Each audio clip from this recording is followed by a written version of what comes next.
Do you believe that's a step in the right direction? I don't know any details yet about it.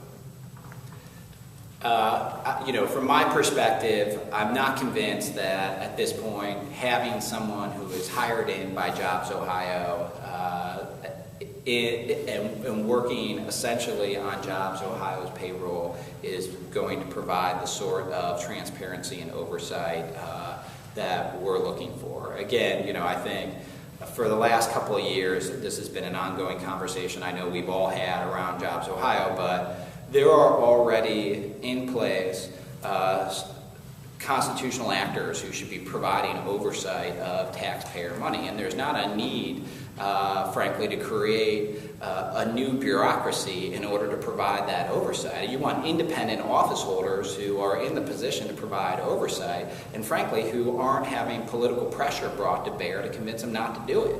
And so I think the idea that you're going to take somebody out of the governor's administration and that person is somehow independent moving into JobsOhio just seems like a fictional hope from my perspective. All of this, whether it's the ethics and conflict of interest policies going to the controlling board, whether it's Tom Charles, it seems to me that it's an acknowledgement by the administration that people are really concerned about what's going on at JobsOhio, but instead of tackling it in such a way that we are in fact going to bring accountability to the taxpayers, it seems that it's more about window dressing to say, oh yeah, we're doing something about this because we know you're concerned about it. Well, let's do something real about it. Let's make sure that in fact there is a dollar-for-dollar accountability, that after the deal's cut, we can see what the clawbacks are, what the obligations of the folks who are getting the grant awards are with respect to job creation numbers, private investment, all of those things, so that the taxpayers are getting the biggest bang for the buck,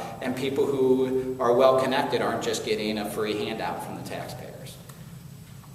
You're in a minority, so this legislation is not really like bound for passage pretty quickly, I'm sure. I didn't say it, but you have an uphill struggle with that.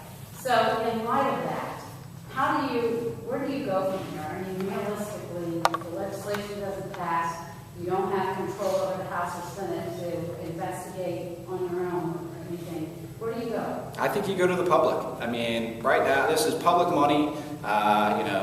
The citizens of the state ultimately are the ones who hold elected officials accountable. And given the fact that we've gerrymandered legislative districts to make it near impossible for a lot of people to hold their elected state reps and state senators accountable, at least we can hope that they're going to hold the governor and the statewide office holders accountable. And from my perspective, this idea that somehow we can take tax money and figure out how to use it without oversight by the taxpayers when it's their money. I mean, no government actor has any money. No government actor owns any public resources, whether it's Lake Erie or the state parks. Those are the taxpayers' resources. And this idea that somehow we took a stream of liquor profits and turned them into private money, and now private actors get to decide what to do with it and can hand them out to whomever they want, can use the money to run ads back to Ohioans to tell them what a great job they're doing, seems totally absurd to me. And frankly, I've gone out and talked to a lot of Ohioans, and it seems absurd to them that they are paying money that is then being brought into the state, and the state doesn't think that they need to spend that money in a transparent way, especially given the fact that you have literally tens of thousands of people who are out of work, and this money is supposed to be used to create jobs for them, to get them back to work so they can pay their mortgages and put food on the table and get their kids through school. And most of them aren't well connected. Most of them do not have the money to make a huge contribution to somebody who is running for statewide office. What they hope is that there's enough folks down here that realize that they're supposed to work for their best interest, and that in fact will do that. And my sense at this point is the governor's office isn't interested in that. The General Assembly is not particularly interested in providing transparency to JobsOhio, given the fact that they've slammed legislation through to hide it. And so we need to go to the tax-paying public and tell them what's going on and make them aware of it, and then they need to make their own choice on whether or not they think perpetuating this sort of secrecy in government with respect to their money is in their best interest. And they'll make a determination in November of 2014, and we'll go from there. And I just want to add, nothing about this is intended to be a partisan issue.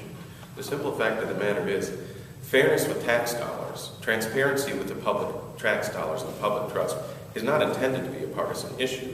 Many people on both sides of the aisle ran for office based on the campaign of, I'm going to be fair with your tax dollars. We're not going to overspend. We're not going to spend on unnecessary governmental programs, and et cetera, et cetera, et cetera. So this isn't intended to be a partisan issue. If the majority wants to say that their party doesn't believe in transparency and government oversight, that's up to them as well. But we didn't intend this to be a partisan issue. This is about taxpayer fairness, and it should be bipartisan.